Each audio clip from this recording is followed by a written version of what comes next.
Ang laking ano pre no, linta. Ayan guys yung linta oh. Ayan oh. Ayan yung linta oh. Ito maganda po. Daanan, pasok motor dito eh.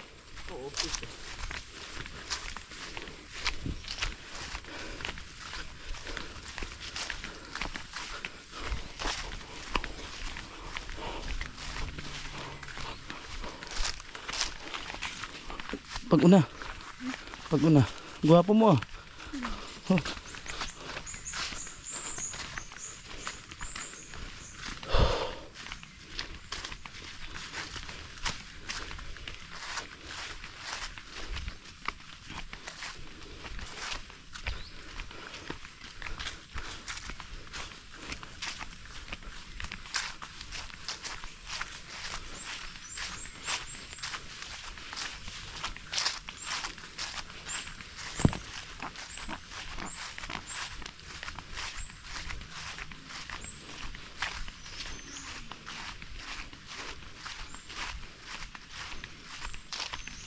Yan sa'yo yan, sarili mo.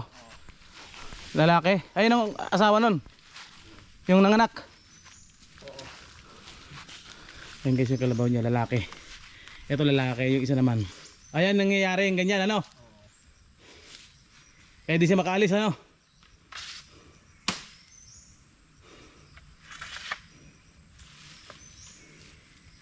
Ganun pala guys, dapat pala dalawang beses mong ililipat yung kalabaw. Ayun na rin para makakain din siya ng marami. Tapos yung tali niya pwedeng masilo, hindi siya makagalaw, hindi siya makakainom. Pwedeng ma-dehydrate yung kalabaw. Ayun. Kaya pala nililipat-lipat ang kalabaw. Pwede sa umaga, pwede rin sa hapon. Ano masabi mo? Ano masabi mo? Ha? Ay, sus, kagaya na pa siya nakatayo dun oh. Ayan guys, ngayon lang kumilos yung kalabaw dahil nga yung tali niya bumuhol dun sa sanga. Ayan oh. Ang laking ano pre no, linta. Oo, ayun oh. Sus, busog na. Ayan guys yung linta oh. Ayan oh. Ayan yung linta oh. Sus. Dogo-dogo. Talim ang kutsilyo mo brad ah. Ang talim. Suro. Oh. Nakad na. Ayan, ililipat namin to.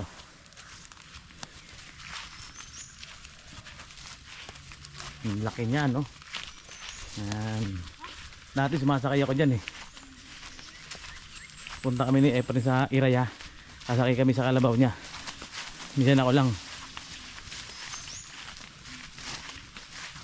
Pinang-aararo mo to, friend? Oo. Ha?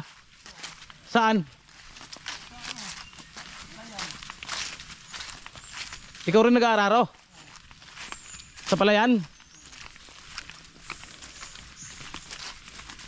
Kung di mo pala pinuntahan to, no? Walang galawan siya ron, no? Kawawa pala to.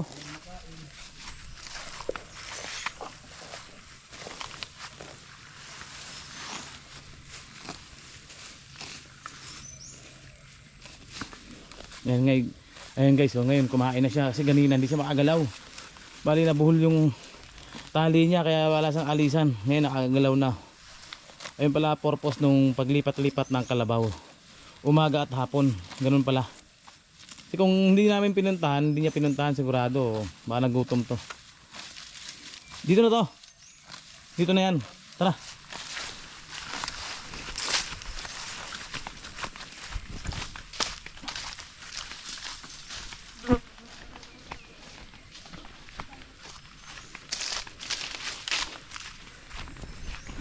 Guys, sakit pa kami rin sa ano, pinakadulo.